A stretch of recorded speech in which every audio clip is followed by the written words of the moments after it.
आज मैं 8 क्लास के विद्यार्थियों को पाठ 3 चिकित्सा का चक्कर पढ़ाने जा रहा हूँ, जो आपका विषय हिंदी है और शिक्षक शशि सर हैं, जो कि ध्यानपूर्वक इसको सुनिएगा। कैसा यह व्यंग्यात्मक पाठ है, किस तरह से इस पाठ के अंदर जो है वह विडम्ब बनारसी ने किया है। चिकित्सा प्रणाली हर प्रकार की और हर मित्रगण व नाते रिश्तेदार भी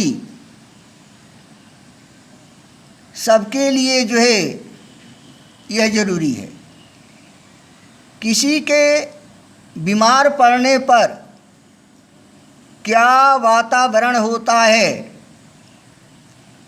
उसका बड़ा ही सजीव वर्णन विडम्ब बनारसी ने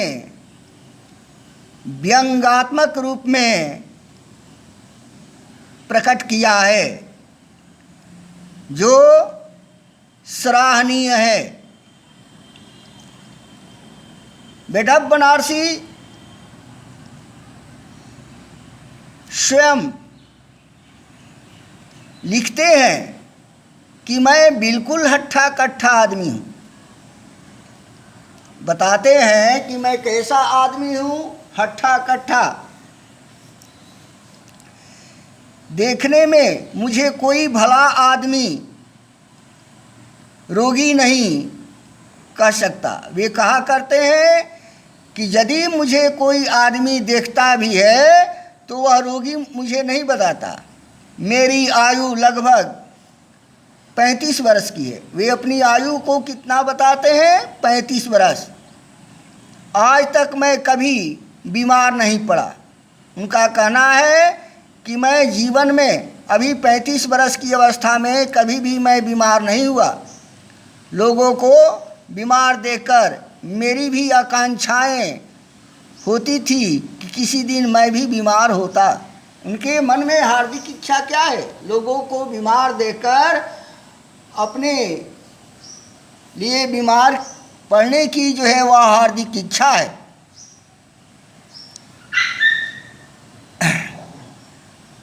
हटले के बिस्कुट, जिसे साधारण अवस्था में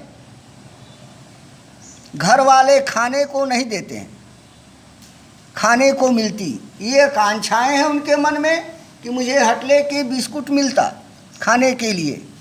जो लोग खाने के लिए नहीं देते हैं वो अभी मिलता। इतना तक कि सिर में लगाने के लिए तेल, जिसका नाम है यूडिक्लोन की शीशी जो है वह हमें प्राप्त होती, ताकि मैं अपने सिर में लगाया करता और अपनी बीमारी को मैं ऐसा दर्शाता। इस तरह की उनकी मानवीय कल्पनाएं हैं। एक दिन की बात है कि विडम्ब बनारसी हॉकी खेलने गए थे। जब हॉकी खेलकर आए तब उन्होंने क्या किया कि अपने कपड़े को उतार दिया, स्नान किया और भोजन कर लिया। क्योंकि उनका काम था कि शाम में हम भोजन करके आराम करें। उस दिन वे स्कूल से क्या किए थे? मैच खेलकर आए थे और वहाँ उन्हें खाने के लिए भी कुछ मिला हुआ था। अंदर से उनकी भूख नहीं थी, लेकिन श्रीमती का दबाव था। वह पूछी, कहने लगी कि मुझे सिनेमा देखने जाना है, आप जो भी कुछ भूख लगी हो उसके अनुसार आप खा लीजिए। पहले तो उन्होंने इनकार किया,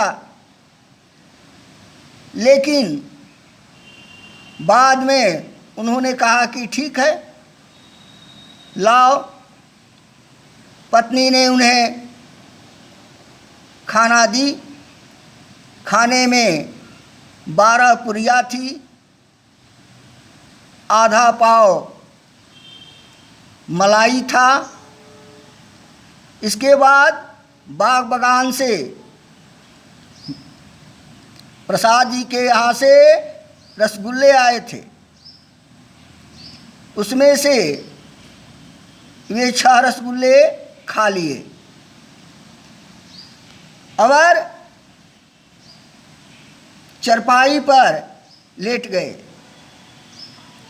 जब रात के 3 बजे और नींद खुली, तब वे क्या किए, अब पेट के दाहिनी छोर में नाभि के पास उनको दर्द होने लगा।